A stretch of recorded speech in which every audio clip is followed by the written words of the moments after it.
Hello and welcome back to Seahawk Central. I'm Stephanie Rodriguez. And I'm Dylan Thompson. As the semester comes to a close, so does an important chapter for us here at Seahawk Central. For both of us on this desk, this is our final broadcast before graduation, a moment that both exciting and bittersweet. Over the past 2 years, we've had the privilege of telling stories that matter most to the UNCW community. Tonight, we're taking a look back at some of the biggest moments that defined our time here on Seahawk Central. But first, we'll kick things off to Ava for more on what's going on in the Communication Studies Department.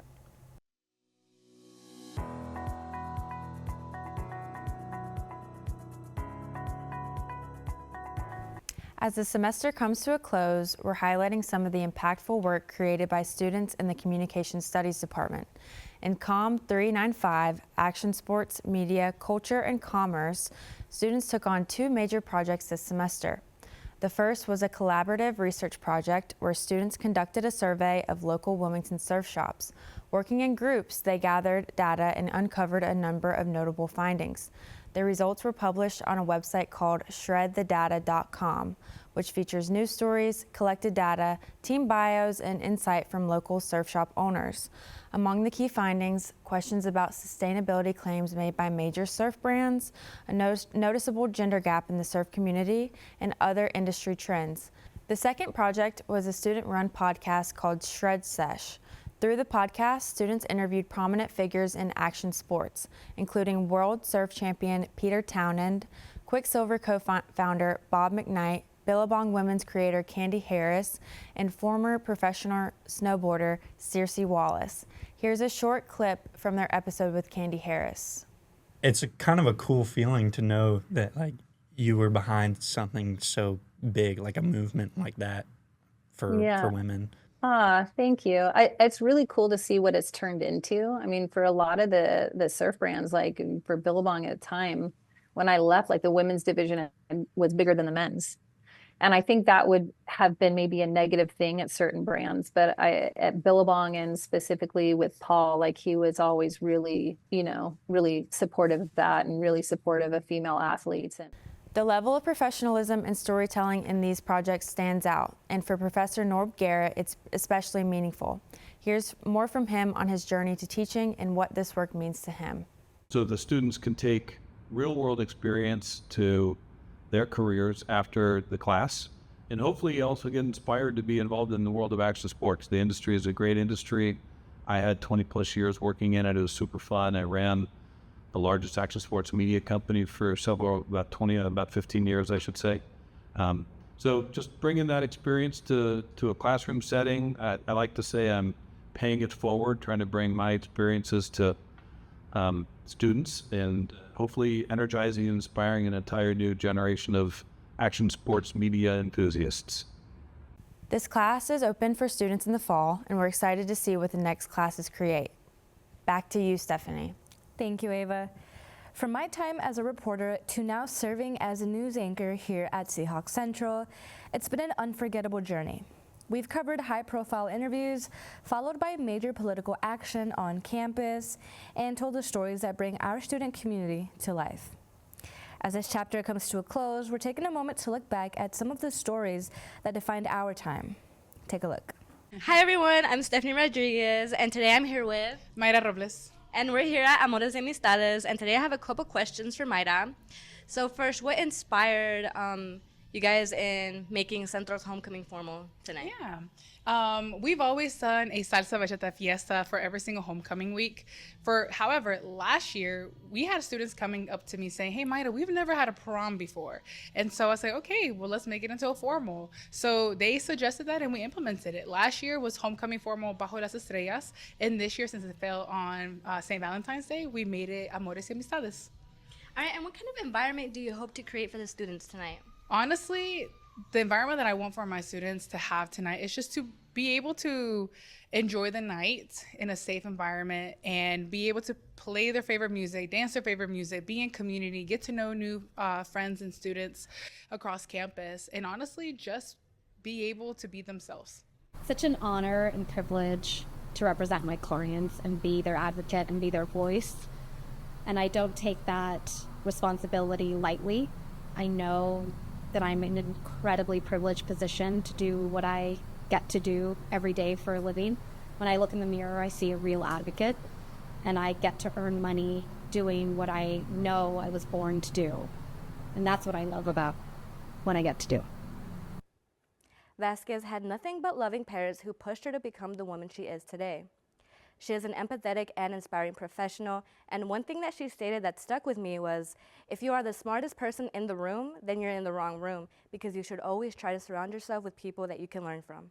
Last week, the Omicron Phi chapter of Alpha Kappa Alpha had what is known as Ski Week, which is a time for the pretty in pink ladies to not only showcase themselves on campus, but to also hit their organization's initiatives, which include advocating for social justice, uplifting the local community, and more. This past Wednesday, I had the opportunity to attend one of their events called Serving Justice on a Perfect Platter. Hello and welcome back to Seahawk Central 2025. I'm Stephanie Rodriguez, and today's episode will be a full news coverage. The events that have transpired last week are of utmost importance, and it is our #1 priority to keep Seahawks updated. So let's get right into it.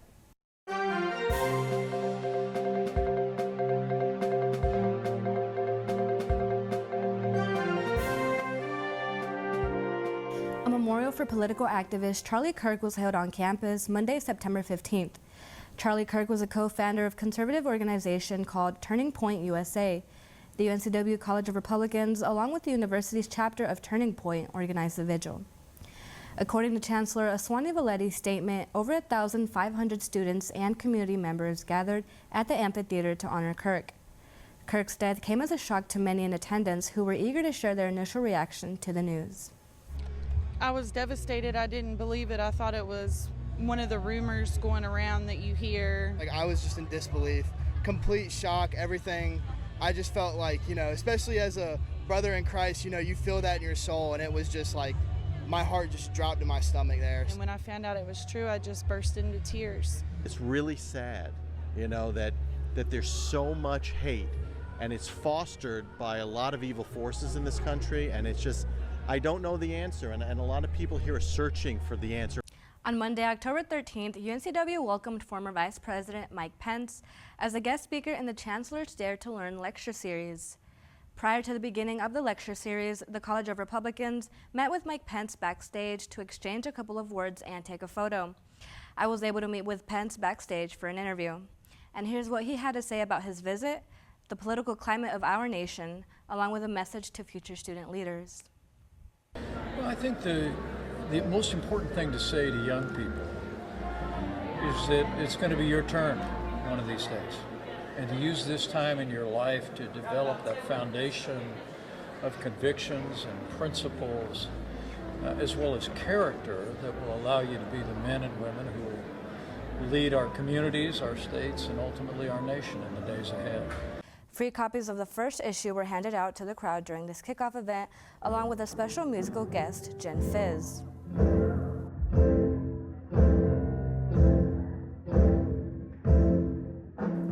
Release dates for the publication will be January, April, June, and October as of now. Encore will distribute around 20,000 copies each quarter in local venues throughout the Tri-County region. For more information on Encore and to stay informed, check out their website at encorepub.org and check out their Instagram at EncoreILM. And from record-breaking performances to unforgettable finishes, these past 2 years in UNC Wilmington athletics was defined by resilience, growth, and moments that will echo far beyond the final whistle.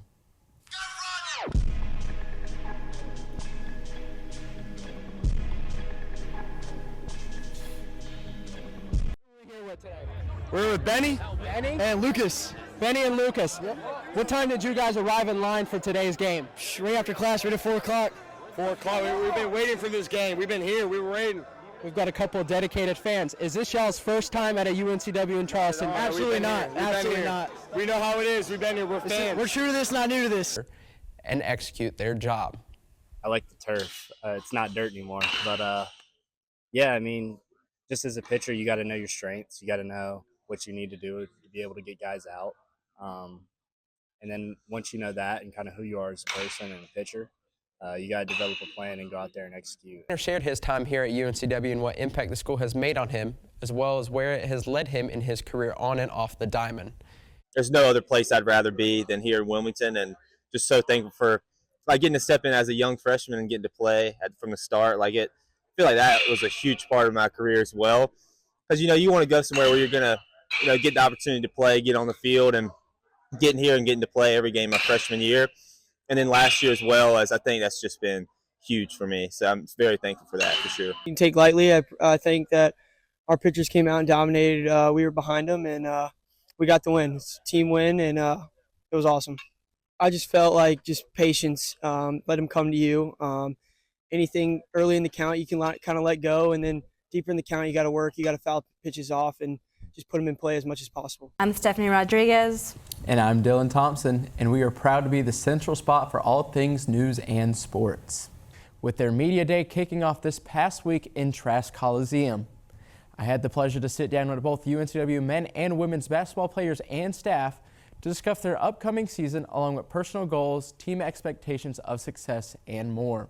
It was a physical and fast-paced game for the Hawks facing the Chanticleers as they played in unity through all 4 quarters. You just need to bunker down on defense more. You can score how many points you want to score, but if you don't play some defense, then the other team just going to keep scoring, So defense is very much a priority this year. Boxing out, closeouts, all the little things, which is something that we're focusing on getting better at each day. I feel like last year it kind of took a little while to get to know everyone, but this year with having so many returners, we just welcomed everyone in and added to the crazy. So Being a little bit more physical, a little bit more aggressive. Oh, I'm very physical. I'm already aggressive. Just probably sometimes that drive could have been a pull-up jumper. That's what I mean. I think our posts right now, AP, Ice, Torin, Corey, they all have been very intentional in practice about, going in for rebounds, loose balls. And even with the guards too, like Tia will go and jump over someone and grab a board.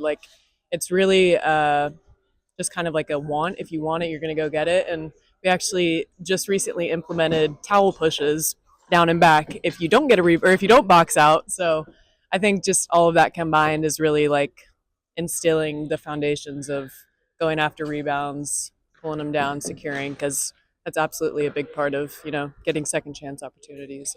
What are you as a player and as a team working on to specifically work on those shooting chances? Are you working more on looking at certain areas to shoot from, passing, making the extra pass, three-point shooting? For me personally, I'm trying to focus more in the paint and finishes and touches, but as a team, we're definitely trying to work on that one more pass and get that better shot that's going to be open. Nice as Brooksfield has been, we've been able to see it with the new turf and everything. That very and it seems like that turf. Record portrays it at Brooksfield as well, as we also have a winning record there, but not that road record. I would say it's been quite a struggle on that road. Hello, and welcome to our spooky episode of Seahawk Central. I'm Peanut Butter. And I'm Jelly. Today we'll cover a wide range of topics from killer clowns, a grumpy front door neighbor, and missing children. That's a damn shame you talk to a Hall of Fame quarterback like that. You know that? And just like that, the stories may end, but the impact they leave behind does not. Thank you for trusting us to tell your stories, for sharing your voice, and being a part of our journey. From all of us here at Seahawk Central, this is our final sign-off. Thank you. And go Seahawks!